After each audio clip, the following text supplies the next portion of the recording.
Everyone told him to walk away. The car was rusted through, the engine was seized, and 3 different mechanics laughed when they heard the asking price. He bought it anyway. And what happened next changed something fundamental about who he was. Here's what nobody talks about when they talk about restoration projects. It's never really about the car. It's about something much deeper, something that sits at the intersection of identity, obsession, and a very human need to prove that what others discard still has worth.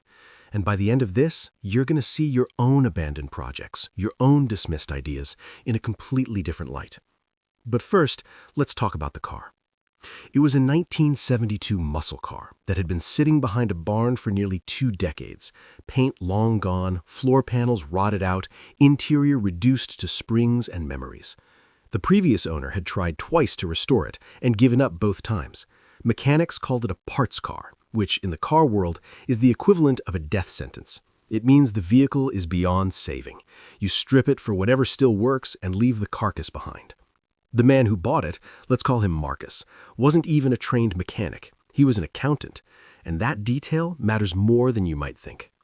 See, Marcus had spent 15 years in a career he was competent at but never passionate about. Stable, predictable, safe. He was good with numbers, but dead inside, and he knew it. Then one afternoon, driving past a rural property sale, he saw it sitting in a field, oxidized metal baking in the sun. He stopped the car, he got out, he walked over, and he felt something he hadn't felt in a long time. He felt a pulse. Now, psychology has a term for this moment. It's called an intrinsic signal, a spontaneous emotional response that bypasses rational analysis entirely.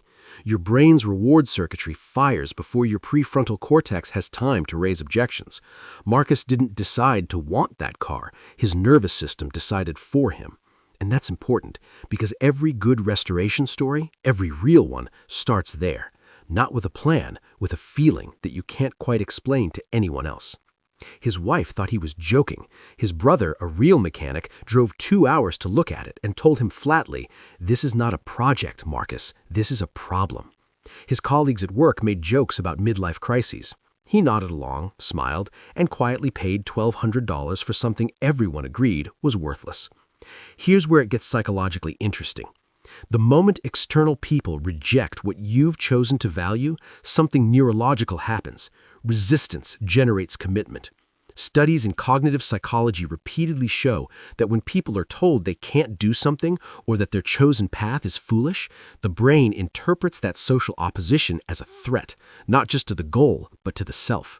Suddenly, it isn't just about restoring a car. It's about proving that your perception of reality is valid. The stakes quietly double. Marcus started small. He got under the car with a flashlight and a YouTube tutorial he'd watched 17 times. His first task took 4 hours and should have taken 45 minutes. He stripped his knuckles, rounded 2 bolts, and achieved almost nothing. He went inside, cleaned up, went back out, and tried again. This is the part most people skip over, the unglamorous beginning. The part where you are genuinely bad at something and the gap between what you envisioned and what exists in front of you is almost comical. Most people quit here, not because the task is impossible, but because the discomfort of incompetence is something our brains are wired to avoid. But Marcus had something working in his favor. He had no reputation to protect in this space. He wasn't a mechanic. Nobody expected him to be good at this. And paradoxically, that freedom from expectation became his greatest asset. He could fail without an audience. He could learn without ego. Month 2, he pulled the engine. Month 3, it was sitting on a stand in his garage and he was staring at it like it was written in a foreign language. Month 4, he understood that language well enough to have a conversation with it. Something was shifting. Here's the pattern interrupt nobody sees coming in restoration stories.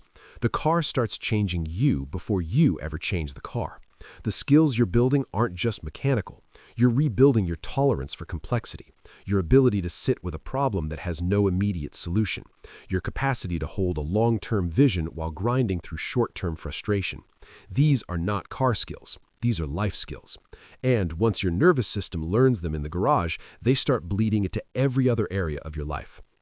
Marcus told me, and this is the part I want you to really sit with, that around month 6, something happened at work. He was in a meeting where a major client project had collapsed. Everyone was panicking, and he just didn't. He sat there calmly, broke the problem down into components, identified what was salvageable, and started building a recovery plan out loud. His boss pulled him aside afterward and said, "I don't know what's changed with you, but whatever it is, keep doing it." He almost laughed. What had changed was a 1972 car in his garage.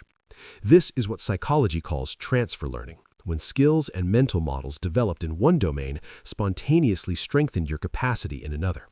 The garage had become a laboratory.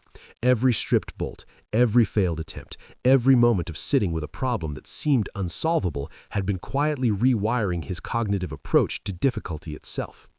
Now here's the question that I want you to plant in your head, and I'll come back to answer it.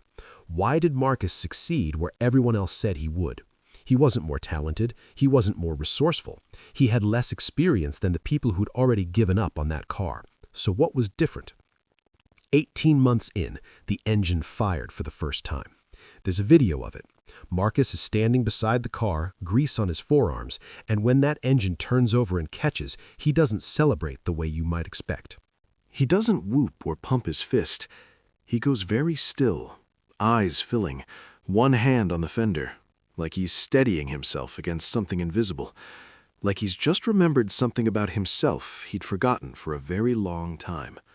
2 years and 4 months after that afternoon in the field, the car was done.